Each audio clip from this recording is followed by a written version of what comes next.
So today we're doing a project that talks about the different parts of a landscape, but then when we're coloring it in, we're doing something fun and different. We're going to insert it with just different patterns. So one of my examples here is some mountains with some different kinds of trees. See how those trees are just ovals? So you can do something that is super easy like that. There's some water at the bottom here. And my horizon line is this big green line, and it's just a straight line going down the middle. The trees are overlapping the mountains, which means it looks like they're in front of the mountains. And then I have something super simple in the sky with wavy lines for my sun rays. This one here has hills instead of a straight line. It has some hills that are overlapping with a sun and straight sun rays. I put a house on the hill. And then if you look at this tree, it looks like it's in the distance. It's on the horizon line in the background, but this tree's in the foreground and it's a lot bigger and it's close up. So it's on this hill that's at the front, the bottom of the picture that looks like it's towards the front of the landscape. And so the tree is bigger, which makes it look closer. There are some students I know who might only have like a pen. They might not have a lot of markers. So you could do something like this with a pen and still participate in this project. So this is just one color. This is just hills. You can do something way simpler. It kind of looks like farmland. That's why I liked it. And I overlapped the hills, but then I drew a bush that looks like it's a lot closer than this bush. And then there's a little tiny bush way back there that's even further away.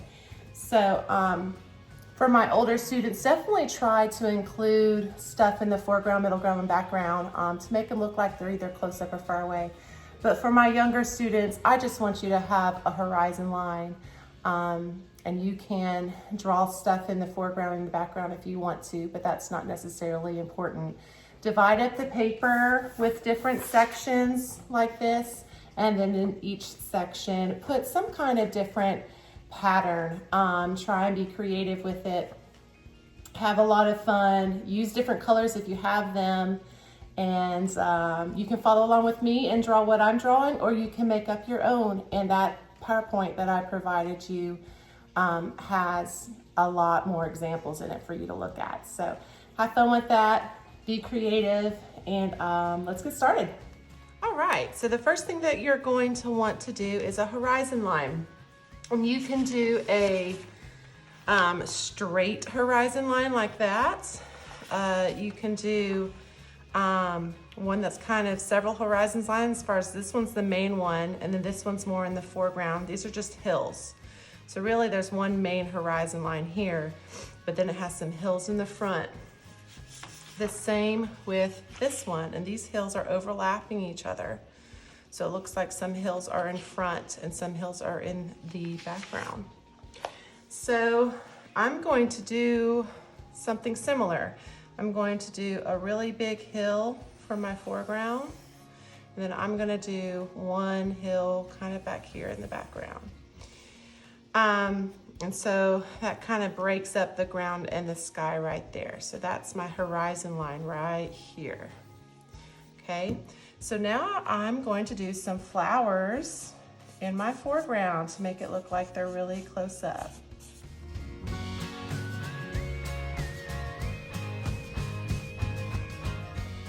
And then I will do another bush kind of right here with some smaller flowers. Do another bush right here. It kind of looks like it's far away. I'm going to do a sun.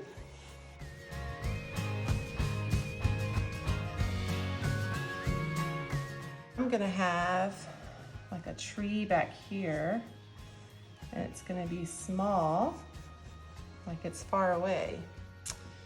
And then I'll have a tree right here, and I'll make it a little bit bigger because it's going to look like it's close up. There we go. So that's my landscape. So now I'm going to add color with some markers And in each area, I'll do a different pattern.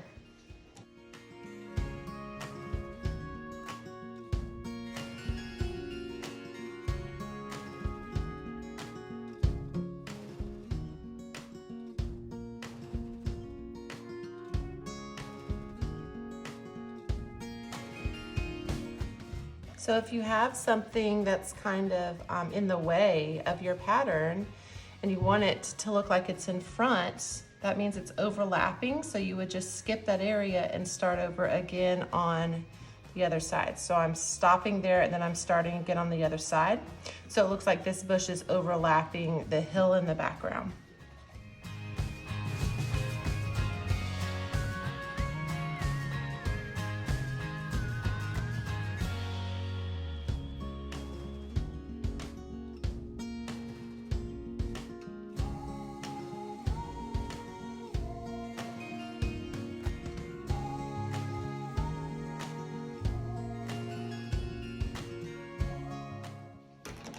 Okay, so that is my pattern part of my project. You can stop here and if you want to add more details, more color to it, you can actually take a crayon and lightly go over your pattern in each space and add more color to it.